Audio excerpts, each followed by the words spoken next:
Arquitectura de la antigua Grecia. En este breve recorrido veremos las principales etapas de la civilización griega y su relación con la arquitectura. Primero, la civilización micénica entre 2000 y 1200 a.C.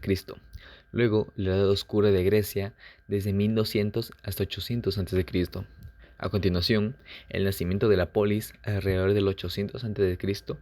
Después, la consolidación de las polis entre 700 y 600 a.C. Seguimos con las guerras médicas, ocurridas entre 500 y 545 a.C. Más tarde, la Edad de Oro griega, correspondiente al siglo V a.C. En este mismo periodo se desarrolló la construcción del Partenón, en el siglo V a.C. Posteriormente, tiene lugar la Guerra del Peloponeso, entre el 431 y el 404 a.C. Y finalmente, la etapa de Alejandro Magno, entre 336 y 323 a.C. Estas fechas marcan la evolución política, cultural y arquitectónica de la antigua Grecia. La civilización micénica se desarrolló aproximadamente entre los años 2000 y 1200 a.C., durante la Edad del Bronce, y representa una de las primeras grandes culturas del mundo griego.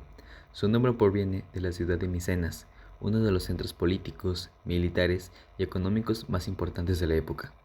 A diferencia de otras civilizaciones contemporáneas, los micénicos establecieron un sistema basado en reinos independientes gobernados por un rey, o wanax, quien ejercía el control político, religioso y militar desde grandes complejos fortificados. Una vez comprendido el contexto histórico, es importante analizar la ubicación geográfica donde se desarrolla esta civilización. Los micénicos se establecieron principalmente en la península del Peloponeso, al sur de la actual Grecia, una región caracterizada por su relieve montañoso, numerosos valles fértiles y una extensa costa que facilitaba el comercio marítimo y la comunicación con otras culturas del Mediterráneo. En este mapa se puede observar la distribución de algunos de los principales asentamientos micénicos. En el centro se encuentra Micenas, considerada la capital política y militar más importante de la civilización. Hacia el oeste se localiza Tirinto, reconocida por sus impresionantes murallas ciclópeas y su complejo palaciego. Más al suroeste se encuentra Pilos, importante centro administrativo y comercial. Al norte se ubican Corinto y Epidaurio, ciudades que posteriormente alcanzarían gran importancia durante la Grecia clásica, aunque ya mantenían relaciones con el mundo micénico. Asimismo, el mapa permite identificar dos ciudades ampliamente reconocidas: Argos, situada al oeste de Micenas, y Esparta, ubicada al sur. Aunque alcanzando su mayor desarrollo en épocas posteriores, su localización sirve como referencia para comprender el territorio donde floreció la civilización micénica. Los micénicos construyeron ciudades fortificadas ubicadas sobre elevaciones naturales, una estrategia que les permitía controlar el territorio y protegerse de posibles invasiones.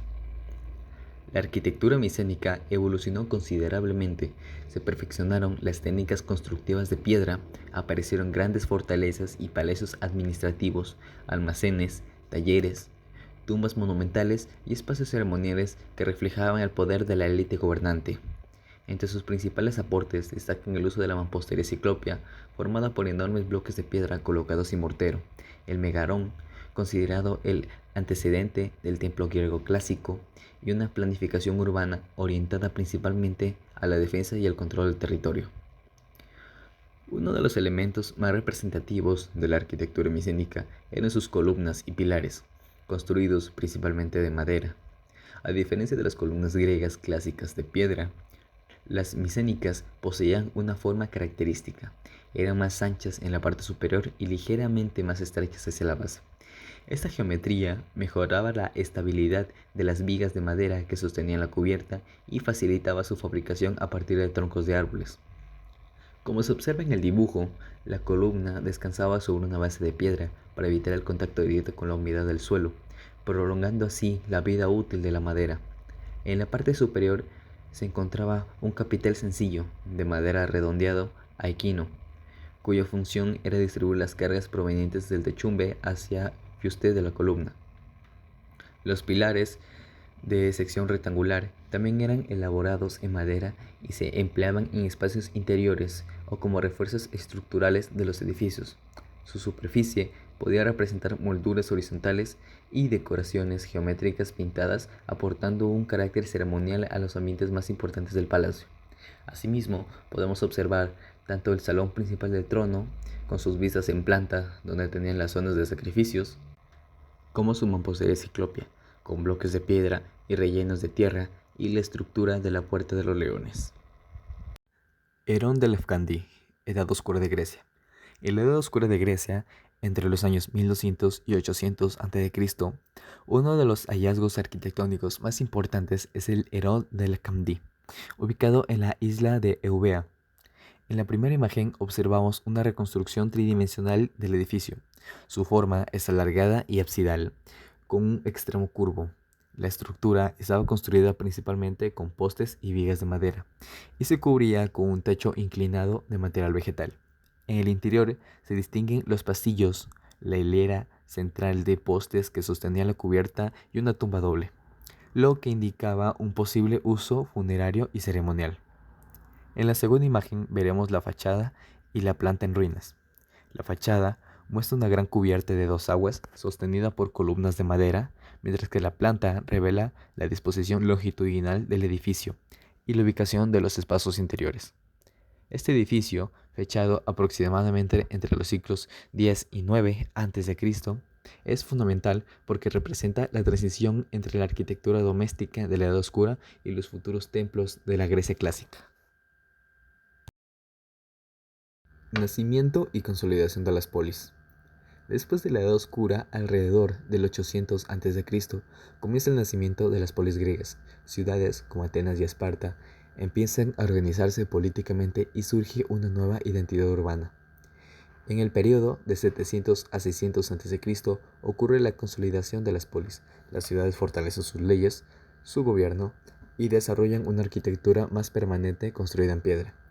La primera imagen muestra la ubicación del Hereo de Olimpia, en la península del Peloponeso, un importante centro religioso de la antigua Grecia. La segunda imagen presenta la planta del templo, rodeada por 52 columnas, característica de los primeros templos perípteros griegos. La tercera imagen muestra la fachada del Hereo de Olimpia, fechado aproximadamente entre el 650 y 600 a.C. Se observan las columnas exteriores, el frontón triangular y la composición simétrica que más tarde influirá en la arquitectura clásica griega.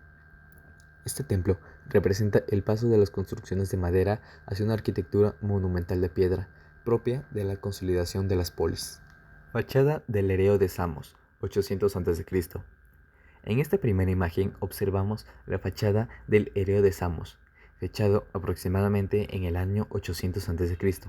El templo presenta una planta rectangular rodeada por columnas, conocida como el templo períptero. Destaca el frontón triangular, decorado con figuras escultóricas y la gran escalinata del ascenso. Esta composición refleja el inicio de la arquitectura monumental griega y la búsqueda de la simetría y el orden. La segunda imagen muestra la planta arquitectónica del Hecatopedón de Samos. Se identifica un edificio rectangular rodeado por un peristilo de aproximadamente 62 columnas. La planta revela la organización longitudinal del templo, con un espacio central destinado al culto y un recorrido ceremonial alrededor de la estructura.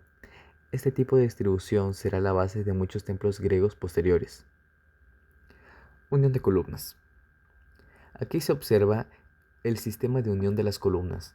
Los fustes se construían en tambores de piedra superpuestos y se conectaban mediante espigas o pernos centrales. Este método permitía levantar columnas de gran altura con mayor estabilidad estructural. Su cimentación. A continuación tenemos la presentación de la cimentación del templo. Se utilizaban plataformas escalonadas de piedra que distribuyen el peso de las columnas hacia el terreno. Esta base elevada, conocida como estereóbato o estilóbato, mejoraba la estabilidad y protegía la estructura de la humedad. Su altura de la columna. En la altura de la columna del templo, que alcanzaba entre 5 y 6 metros, se aprecia el fuste estriado, el capitel y la base sobre la plataforma. Esas proporciones buscaban equilibrio visual y se convertirían en un principio fundamental de la arquitectura griega. Guerra del Peloponeso y Alejandro Magno. Durante la Guerra del Peloponeso, entre 431 y 404 a.C., Atenas y Esparta se enfrentaron por el control del mundo griego. La primera imagen ubicada a Atenas dentro de Grecia continental, mostrando su posición estratégica cerca del mar Egeo. La segunda imagen presenta la morfología urbana de Atenas y el barrio de Placa. Se observa la Acrópolis como núcleo monumental de la ciudad y la relación entre los grandes templos, los espacios públicos y el trazado urbano que se desarrolló alrededor de ellos. La tercera imagen muestra el Erecteón, construido entre 421 y 406 a.C. en la Acrópolis de Atenas. Destacan sus columnas jónicas, la base ática, el sistema constructivo adintelado y la famosa tribuna de las cariátides, donde figuras femeninas reemplazan a las columnas tradicionales. Aunque en el Erecteón fue construido en plena guerra del Peloponeso, representa uno de los momentos más refinados de la arquitectura ateniense. Poco después, con la llegada de Alejandro Magno, entre 336 y 323 a.C., la cultura y la arquitectura griega se expandieron por todo el Mediterráneo y Oriente, dando inicio al mundo helenístico. La planta del Erecteón. Debido a las desnivelaciones del terreno, ya que estaba dedicado a varios dioses a la vez, su diseño tiene diferentes habitaciones y entradas distribuidas de forma asimétrica, incluyendo los santuarios de Atenea, Poseidón y Hefesto. El estilo jónico. El edificio utiliza el estilo jónico, que se reconoce por sus columnas más delgadas y decoradas. En la parte superior de cada columna, justo debajo del techo, sobresalen unas formas en espiral muy elegantes que recuerdan a unos espirales o rollos de papel. Las cariátides. Lo más famoso del templo es su mirador lateral, donde en lugar de columnas normales, usaron estatuas de mujeres para sostener el techo. Son las famosas cariátides, estatuas de piedra esculpidas con vestidos largos que cumplen la función de pilares.